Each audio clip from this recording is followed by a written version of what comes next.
श्रीराम समर्थ श्रीराम। शुका सारिके पूर्ण वैराग्य जाचे, वशिष्ठा परिज्ञान योगेश्वराचे, कवी वाल्मिका सारिका मान्य ऐसा। नमस्कार माझा सद्गुरु रामदासा, मला वाटते अंतरित्वा बसावे, तुझ्या दासबोधासी त्वा बोध व्हावे। अपत्या परी पाववी प्रेम ग्रासा, महाराजया सद्गुरु रामदासा। जय जय रघुवीर समर्थ, सब संतन की जय, भारत माता की जय। श्रोता भक्ता श्रीराम समर्थ श्रीराम। उपस्थित सर्व आदरणीय साधक बंधू आणि भगिनींनो, कालपर्यंत आपण दशक 12 संपन्न केलेला आहे। आज 13व्या दशकाची सुरुवात आपण करत आहोत। आपल्या सर्वांचे या 13व्या दशकाच्या श्रवणासाठी हार्दिक स्वागत करतो। श्री समर्थांनी दासबोधाची रचनाच मुळात माणसाला घडवण्यासाठी केली असल्यामुळे समर्थ जागोजागी इह आणि पर या दोन्ही बाबतीत माणसाने प्रगती करावी असा आग्रह धरतात। दशक 12 मध्ये आपण उत्तम गुणांची लक्षणे पाहिली। त्या उत्तम गुणांच्या लक्षणांमध्ये इहलोक धन्य होईल आणि परलोकाचा मार्ग सुद्धा सुकर होईल। समर्थ कधी प्रपंचाबद्दल सांगतात आहे, तर प्रपंचात राहून परमार्थ कसा करावा हे सुद्धा सांगतात आहे। 13वा दशक मुळामध्ये हा निश्चळ परब्रह्माचा आहे। या दशक 13वामध्ये नाम आणि रूप याचं वर्गीकरण विशेषतः केलेलं आहे। या समासामध्ये उत्पत्ती, स्थिती आणि लय याचा विचार सांगितलेला आहे। या 13व्या दशकामध्ये मुळात परब्रह्म निराकार असून ते एकमेव द्वितीय आहे याचं स्पष्टीकरण समर्थ करतात। ज्ञानी माणसाखेरीज दुसरे काहीही या जगात नाही। ज्ञानी माणसाला परब्रह्माशिवाय दुसरं जगात काही दिसत नाही। अज्ञानी माणसाला मात्र हे जग दिसते, कारण ते खरे नसताना सुद्धा अज्ञानामुळे भासते। म्हणून आम्ही ज्ञानी व्हावं आणि परब्रह्माला पाहावं असं समर्थ म्हणतात। परब्रह्माच्या अधिष्ठानावर निर्माण झालेला आकार खरे आहेत असे वाटते, म्हणजे त्याला वेगवेगळी नावे देणे गरजेचे आहेत आणि त्याचे आकार आपल्याला स्वीकारावे लागतात। परब्रह्म स्वरूप आपण आहोत। परब्रह्म मुळात अरूप आहे, आपलेही मुळातलं रूप अरूप आहे आणि म्हणून वस्तू आणि व्यक्ती दृश्य असल्यामुळे यांना आपल्याला ओळखीसाठी नावं देणं गरजेची आहेत. त्या रूपानुसार, त्या गुणानुसार त्याला नाम प्राप्त झालेला आहे. हा संपूर्ण नामरूपाचा खेळ जीव या जगात खेळत असतो. ज्याने देह धारण केला आहे असा जीवात्मा, मुळामध्ये जीवात्मा आणि आत्मा हे दोन्हीही शब्द बरेच ठिकाणी एकाच अर्थाने वापरलेले आहेत. म्हणून असं आम्ही विचार करू नये की आत्मा वेगळा आहे आणि जीवात्मा वेगळा आहे. संदर्भ पाहून त्याचा अर्थ मात्र आपण लावावा. मुळात परब्रह्माचं स्वरूप जर आत्मस्वरूप आहे तर आत्मा हे परब्रह्माप्रमाणेच आहे. परंतु तो आत्मा शरीराच्या देहाच्या सानिध्यात राहतो आणि म्हणून त्याला नामरूप प्राप्त होते आणि तो आपले इच्छेने सर्व सुख भोगण्याचा प्रयत्न करतो. तो जीवात्मा वासनात्मक असल्यामुळे त्या जीवात्म्याला आम्ही बरेचदा मनसुद्धा म्हणतो. याला आत्मा म्हणतात, काही लोक त्याला जीवात्मा म्हणतात, काही जण त्यांना मनसुद्धा म्हणतात. वायुस्वरूप आणि वासनात्मक हे मन आहे आणि म्हणून अशा या मनाला जगामध्ये आपला उद्धार करून घ्यायचा आहे.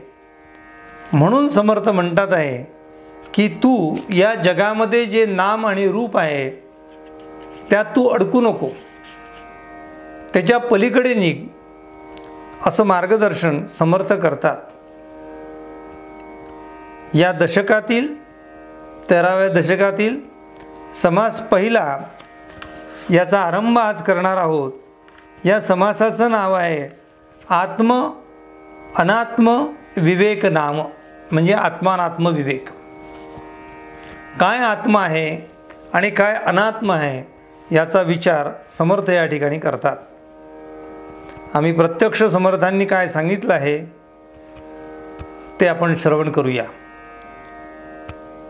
श्रीराम समर्थ श्रीराम. आत्मानात्म विवेक करावा, करून बरा विवरावा, विवरून सुदृढ धरावा जीवामध्ये श्रीराम. आत्मा कोण अनात्मा कोण त्याचे करावे विवरण, तेची आता निरूपण सावध ऐका श्रीराम. जय जय रघुवीर समर्थ. समर्थांनी इथे श्रोत्यांना एक प्रश्न विचारला आहे. समर्थ म्हणतात तुम्ही सगळं करा पण आत्मानात्म विवेक पहा. कशाला आत्मा म्हणावं आणि कशाला अनात्मा म्हणावं? आत्माना आत्म विवेक करावा, करून बरा विवरावा. विवरणे याचा अर्थ त्याचं मनन करणे. मी एखादी गोष्ट तुम्हाला सांगितली, तुम्ही ती ऐकली, निरूपण संपलं, त्याचा दिवसभर काहीही विचार नाही, त्याचं नाव आहे श्रवण झालं.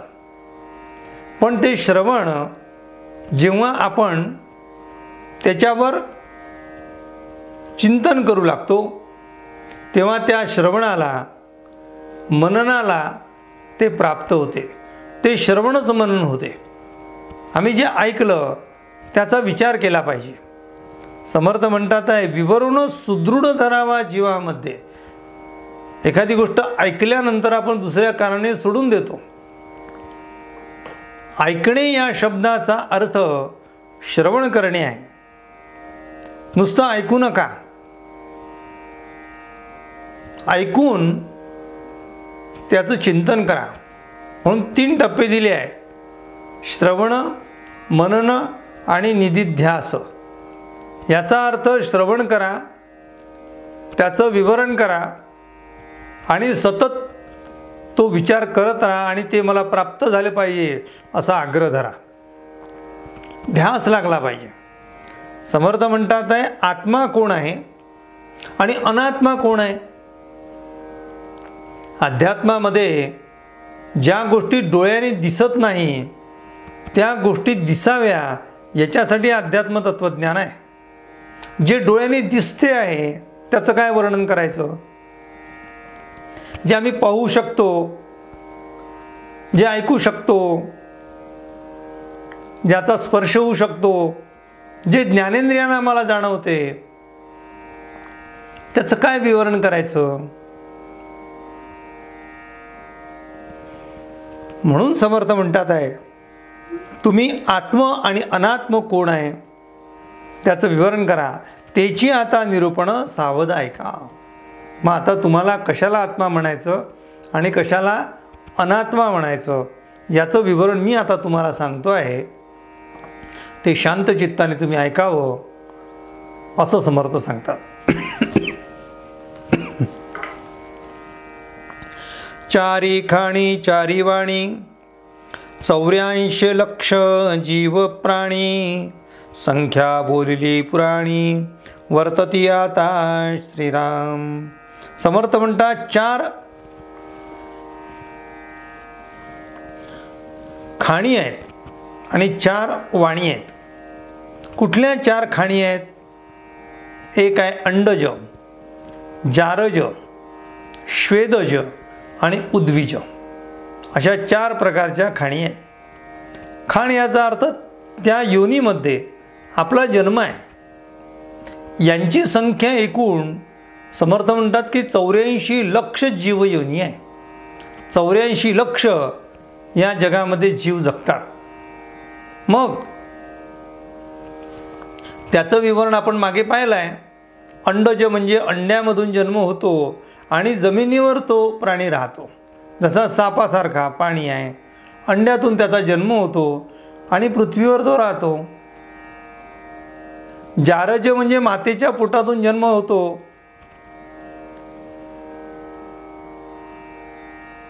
अशा प्रकारचा तो जारज आहे. त्यानंतर श्वेदज, काही इतके सूक्ष्म जीव आहेत जे आमच्या डोळ्यांना दिसणार नाहीत,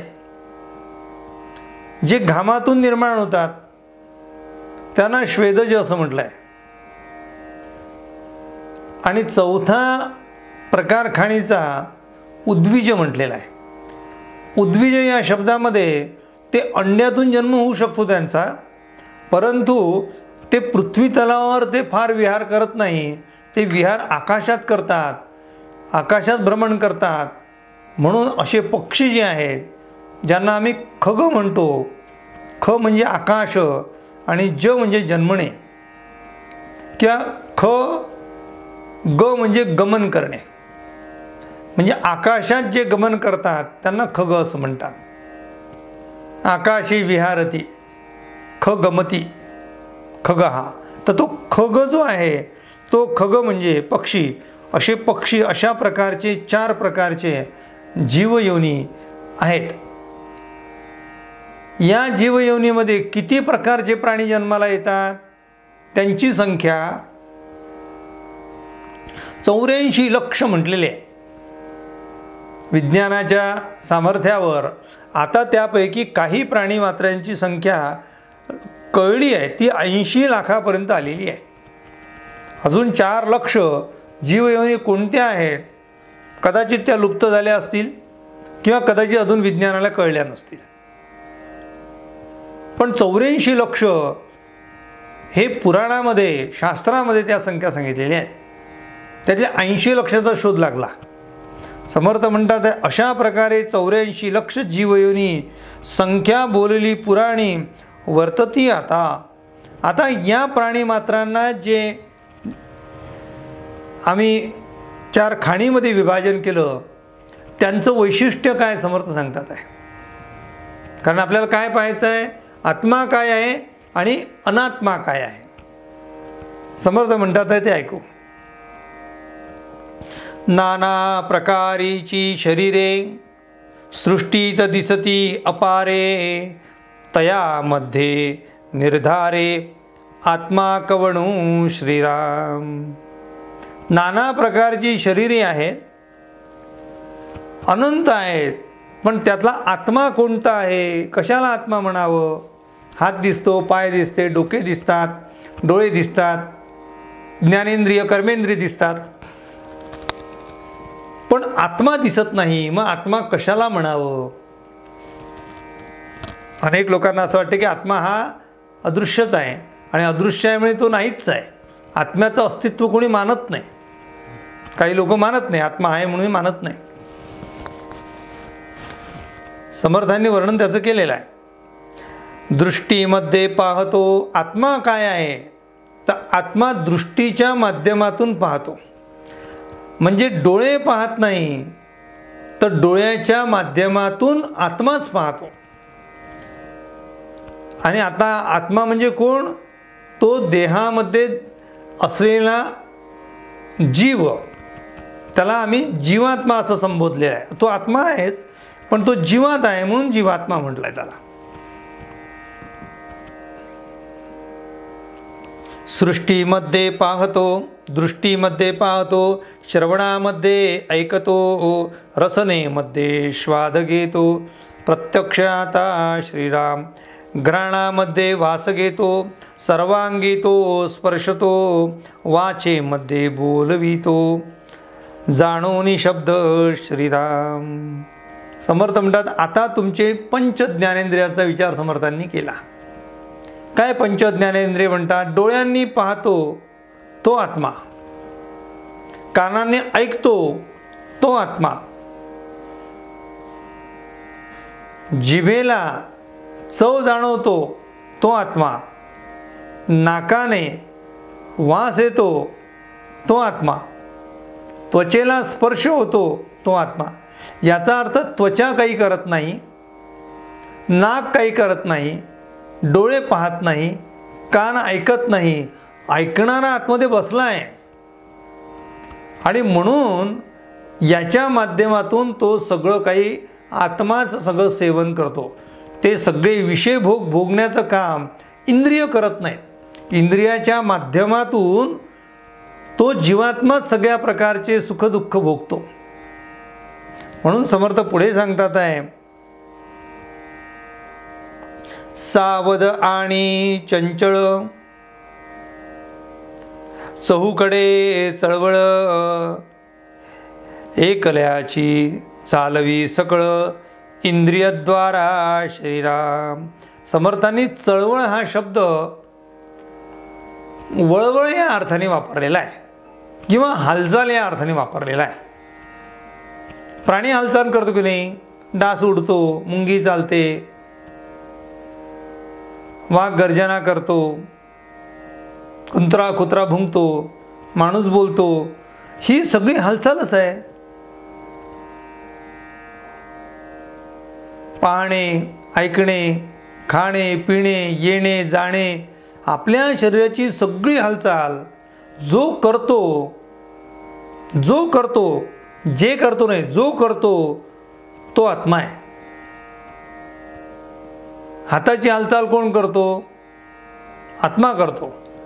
हात उचलण्याचं काम ही कृती आहे, हे कार्य आहे, पण कर्ता आतमध्ये बसलेला आहे. हे पक्क ठासून घ्यावा मनामध्ये. जरा इकडे तिकडे त्याच्यात चूक होता कामा नये. आपल्या शरीराची प्रत्येक हालचाल, कुठल्याही प्राणीमात्राची प्रत्येक हालचाल करण्याचं सामर्थ्य ज्याच्यात आहे तो जीवात्मा आहे. तो जीवात्मा त्यामध्ये असल्यामुळे ती हालचाल होते आहे. समर्थांनी ती चळवळ हा शब्द एका ठिकाणी वापरला आहे.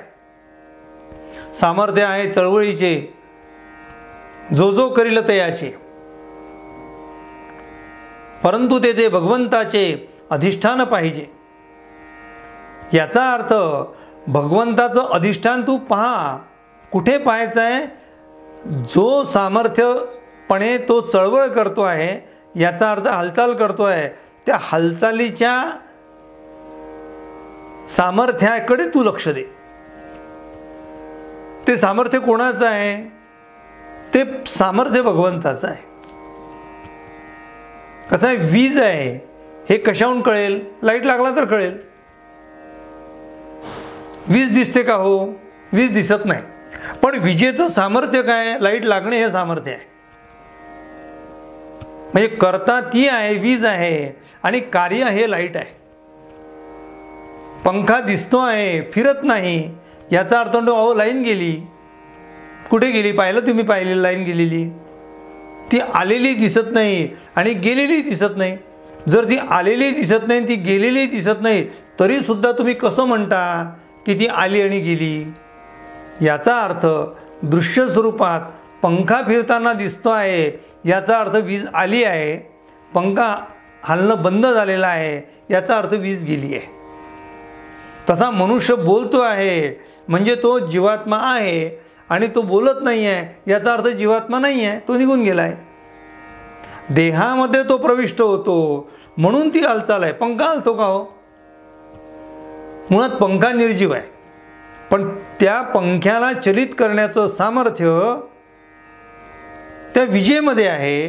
तसं देहाला चलित करण्याचं सामर्थ्य त्या जीवात्म्यामध्ये आहे. तो जोपर्यंत आहे तोपर्यंत ही सगळी हालचाल आहे. म्हणून देह मुळात जड आहे. म्हणजे म्हणून 3 भाग झालेले आहेत. एक आहे जड, दुसरा आहे त्या जडामध्ये प्रविष्ट होणारा जीवात्मा, म्हणून त्याला चंचल निर्माण झाला म्हणून तो चंचलात्मा झाला. त्याला आम्ही जीवात्मा म्हटलाय. तो चंचल आहे, तो फिरतो, इकडे तिकडे येतो, तो मोबाईल आहे. आणि तिसरा जो प्रकार आहे की जो नुसता आत्मा आहे, त्याला जडाचं साह्य नाही आहे किंवा जडाचा त्याला आधार नाही आहे. असे 3 टप्पे दिसतात आहे. एका बाजूला पूर्ण जड ज्याच्यामध्ये जीवात्मा नाही, दुसऱ्याच्या चंचलात्मा ज्याच्यामध्ये जीवात्मा आहे आणि शरीर आहे, आणि तिसऱ्या याच्यात देह नाही आहे पण नुसता आत्मा आहे. म्हणून समर्थ वर्णन करतात आहे की तुम्ही आत्मा आणि अनात्मा यातलं मिश्रण काय आहे, तुम्ही पहिले आत्मा समजून घ्या. ते म्हणतात आहे समर्थ की आत्मा म्हणजे काय आहे, तर जी जी कृती करणारा जो आहे, जो आम्हाला दिसत नाही आहे डोळ्याने. डोळ्याने दिसत नाही म्हणजे नाही असं म्हणणे हे मूर्खपणाचं लक्षण आहे, हे अज्ञानाचं लक्षण आहे, हे शहाण्याचं लक्षण नाही आहे. मला देव दिसत नाही म्हणजे नाही असं म्हणाल का तुम्ही? तुला नाही दिसत, नाही दिसत म्हणजे नाही असं म्हणता येईल का? मला वारा दिसत नाही मग नाही म्हणाल का तुम्ही? मला वीज दिसत नाही नाही म्हणाल का तुम्ही? तारेला हात लावला की लक्षात येते, झटका बसला की लक्षात येते तारेमध्ये वीज आहे. म्हणजे मला अनुभवाला येत नाही म्हणून नाही म्हणणे आणि खरंच नसणे यात फरक आहे. मग मी माझ्या लेवलवर म्हणेल की मला त्याचा अनुभव नाही. पृथ्वी गोल आहे याचा तुम्हाला काय अनुभव आहे? हो, नाही आहे. तुम्ही म्हणता पृथ्वी गोल आहे, मी कुठे गेलो तर मला सपाटच दिसते आहे. डोंगर दऱ्या दिसतात आहे, खोल नद्या दिसतात आहे, पर्वत दिसतात आहे, हे सगळं आम्हाला दिसते आहे. गोल कुठे दिसते? पृथ्वी गोल आहे हे सिद्धांत काय त्याचा? जे वैज्ञानिक पृथ्वीच्या बाहेर गेले आणि दुरून पृथ्वी पाहिली आणि तिला परिभ्रमण आणि परिवलन तिची गती पाहिली आणि तिला चारी बाजूनी पाहून घेतलं, आणि तेव्हा त्यांच्या लक्षात आलं आहे की पृथ्वी ही गोल आहे, अंडाकृती आहे, चेंडूसारखी पण नाही आहे. अर्थात त्यांनी सांगितलं, मला अनुभव आला का? नाही. तरी पण मी काय म्हणतो, पृथ्वी गोल आहे का? कारण कोणी अनुभव घेतलेला आहे. तसा परब्रह्माचा अनुभव संतांनी घेतला आहे. अध्यात्मातील संत हे सायंटिस्ट आहे, त्यांनी प्रयोगातनी केलेला आहे. जगामध्ये एखादा प्रयोग केल्यानंतर सगळेजण मान्य करतात. तुम्ही काय हो नाही, सायंटिस्टनी सांगितलं, विज्ञानाने सिद्ध केलं. याचा अर्थ काय? भौतिक गोष्टी ज्या सिद्ध होतात त्या सिद्धतेनंतर आपण त्या स्वीकारतो. आमच्या अनुभवाला नसतात, आम्हाला अनुभव नसतो. आता आपण लस घेतोय कोरोनाची, कोणती का घ्या, ती लस घेतोय, त्या लसीमध्ये ते सामर्थ्य आहे. कोणी पाहिलं? तुम्ही पाहिलं का? तुम्हाला अनुभव आला का त्याचा? तुम्ही प्रयोग केले का त्याचे? नाही. मग तरी तुम्ही का स्वीकारतात? त्याचं कारण असं आहे, ज्यांनी प्रयोग केले त्यांनी ते सिद्ध केलं आहे आणि त्या सिद्धतेमुळे तुम्ही ते मान्य करता. म्हणजे याचा अर्थ माझ्या अनुभवाला नाही आलं तरी आम्ही हजारो गोष्टी मान्य करत असतो, हजारो. मग त्याप्रमाणे जे संत आहेत त्यांनी अध्यात्मामध्ये अशा प्रकारचे प्रयोगच केले आहेत आणि त्या प्रयोगांती त्यांनी सिद्ध केलं आहे आणि सिद्धतेने सामर्थ्यपणे ते अनुभवाचे बोल सांगतात आहे की हे असं आणि हे असंच आहे. आता तुम्हाला मानायचं की नाही मानायचं हा तुमचा भाग काय, पण संत म्हणतात मी माझ्या अनुभवाच्या पातळीवर सांगतो. समर्थ म्हणतात अनुभवे विण बोलणे व्यर्थ वाया. इथे म्हणतात आहे ते की आत्मा मी पाहिला नाही, पण ज्या अर्थी त्याचं कार्य दिसते आहे याचा अर्थ आत्मा हा आहेच, आहेच आणि आहेच, नाही म्हणताच येणार नाही. डॉक्टर म्हणतात हा गेला कुठे, डॉक्टरला हो त्याचे पाय इथेच आहे, डोकं इथेच आहे, हार्ट इथेच आहे, किडनी तिथेच आहे, देह इथेच आहे, सगळं. मग तुम्ही गेला कसं काय म्हणता? ते म्हणतात सगळं आहे पण तो नाही. मग तो म्हणजे कोण हो? समर्थ म्हणतात तो म्हणजे आत्मा.